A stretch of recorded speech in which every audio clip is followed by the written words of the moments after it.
Hello everyone, today I want to talk about some really cool retro-inspired Switch games on the Switch. The retro collection community is bigger than ever. As someone who collects and has explored the Nintendo Switch library, there are a lot of Switch games that take heavy inspiration from a lot of retro games. There's a bunch of also just classic retro games on the Switch that you can play. You can play all those like Genesis, you can play the Genesis collection game. Although it got delisted, you can find physical copies of that game pretty easily, where it has like 50 classic Genesis games. It doesn't have all the games that I would love to see there. It doesn't have games like Thunder Force 4, or also known as Lightning Force for some reason. And sure, a lot of the obviously big studios nowadays, they don't make retro-inspired games anymore. So, a lot of the slack has been picked up by a lot of the cool indie studios that we see nowadays. And I want to highlight 5 indie games that take heavy inspiration from classic retro games. And it could be just the look, it could be the design, the gameplay, the level design. And all these have physical releases, which makes them even cooler.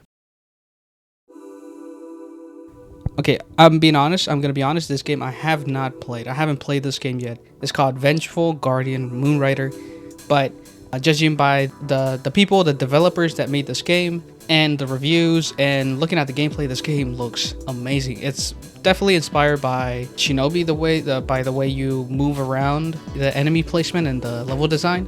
But it has like this alien aesthetic to it, like futuristic sci-fi alien aesthetic to it. It's really sick. And I've heard a lot of really good things about this game, and I'm kind of excited to hopefully try this out. Though one of the reasons why I haven't tried this game yet is because the physical version of this game is like $100 plus, something like that, something crazy like that.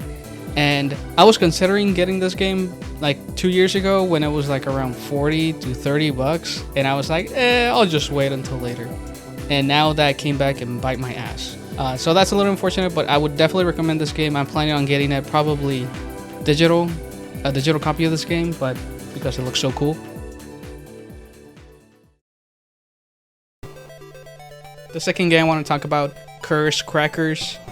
I think that's what you say it. I'm not saying a slur, I swear. This game looks really cool. This is definitely a Game Boy inspired, Game Boy Color inspired game. This game is really fun. I really love this game. Technically, this game doesn't have a physical version yet. Physical of this game is gonna come out from Premium Games, I believe, and they're still taking pre-orders from what I've seen.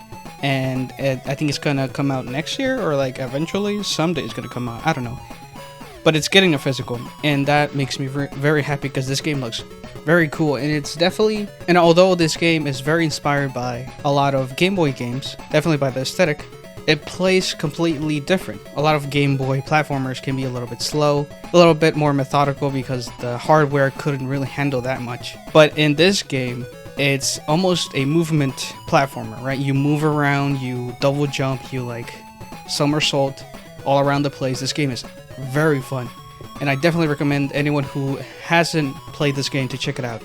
And also, the aesthetic of the game is super cool. I think they nailed the Game Boy aesthetic almost to perfection. Sure, it's a little bit higher detail than Game Boy, but it has that like classic aesthetic to it, and it makes it look very cool. And I definitely recommend this one to anyone who enjoys cool platformers and also classic platformers. Speaking of very cool looking games, this is probably one of my favorite 2D games when it comes to visuals. This game has some of the most detailed, cool, just classic arcade 2D pixel art I've ever seen. It's like everything is super detailed. From the backgrounds, the enemies, the bosses, the effects of the game, everything about it just looks amazing.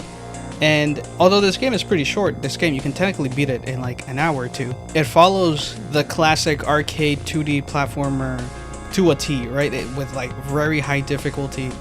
You're gonna take a while to beat the first boss, trust me, it took me a while. So in reality, this game is gonna take you a while. Even after you beat it, you're probably gonna wanna go back and play it again to see if you can beat it with only one continue. And I think that's the appeal of this game, trying to learn this game and overcome the bosses and learning the level design and everything. And the way this game looks, it makes me want to do all that, right? The way this game looks makes me want to learn all the levels and learn all the bosses and try everything. I still haven't beaten it 100%, you know, with the 1 credit clear, but this game has a lot of swag, and that's what I like about these newer retro inspired games. They just kind of take what the visuals from a lot of older consoles, a lot of arcade games, and they take it all the way out. So if you want to play something that's very hard but still very rewarding, very fun to play, that has amazing pixel art, also it's on the Switch, I definitely recommend Steel Assault. This game is so cool.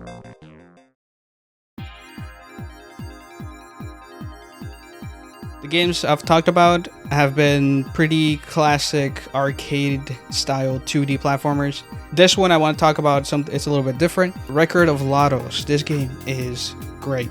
This game is developed by Ladybug Studio. They've made a lot of really cool games. I definitely recommend Touhou Luna Nights. That game is basically a Metroidvania inspired game with like Touhou elements, bullet hell elements. It's really cool.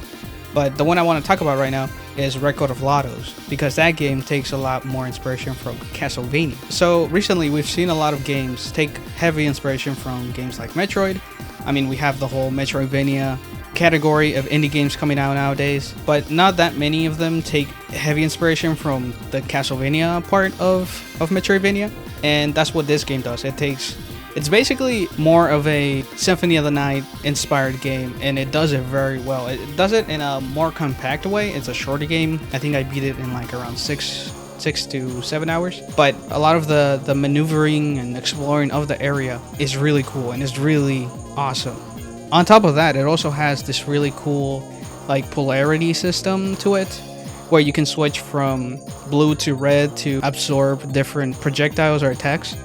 Similar to Ikaruga, if you ever play that shmup, that's a really good shmup, by the way. Record of Lados has that similar polarity system where some bosses may throw at you like fire, and then you switch to the fire element to absorb that, to increase either I think it's like your health or your like some power meter thing. This game is really cool. It's really fun. It also has this really interesting story about this woman, the elf girl you play. I haven't watched the anime. I should though. You play as this elf woman who is basically grieving the loss of her boyfriend or something, or husband or whatever, and you like talk to other NPCs and they try to tell you like, hey, you have to like let go. And it's really interesting. It's really kind of a bit of a sad game if you look into the story of it. But regardless, this game is really cool. This game has a lot of really fun gameplay mechanics. The bosses are a lot of fun. Honestly, the bosses are probably the best part of the whole game. And exploring this like area, this map in the game is a lot of fun. I definitely recommend this game. Okay, the last game. I think this is a game that a lot of people have heard about. It was definitely pretty popular in like the middle of the Switch era when it came out. I'm talking about Eastward. This game is at first when I saw this game, I thought it was going to be more of a traditional turn-based RPG similar to Mother or like Earthbound.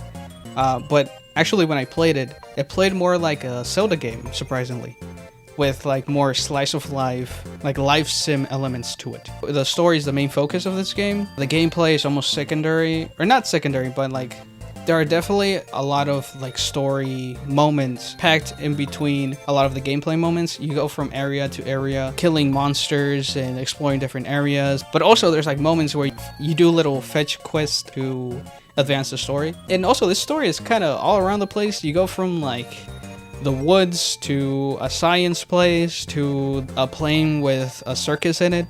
This game is very interesting, and if you're interested in a lot of that like weirdness in games, I definitely recommend this game. I don't think this is the greatest game of all time, but I think it has a lot of elements that make it stand out a lot. Firstly, obviously, the way this game looks, the pixel art of this game is immaculate. And it's crazy that this game is able to hold out that quality of pixel art throughout like this 30, I think it's like 25-30 hour runtime for this game. And it's kind of insane that it doesn't matter what part of the game is, you're gonna find an area or a section or a cutscene that looks completely beautiful, right? The pixel art of this game is immaculate. It's some of the best. The only thing I would say is that don't expect too much from the gameplay side when it comes to like a lot of the bosses or like the dungeons. Sometimes they can be a little bit too repetitive or bloated.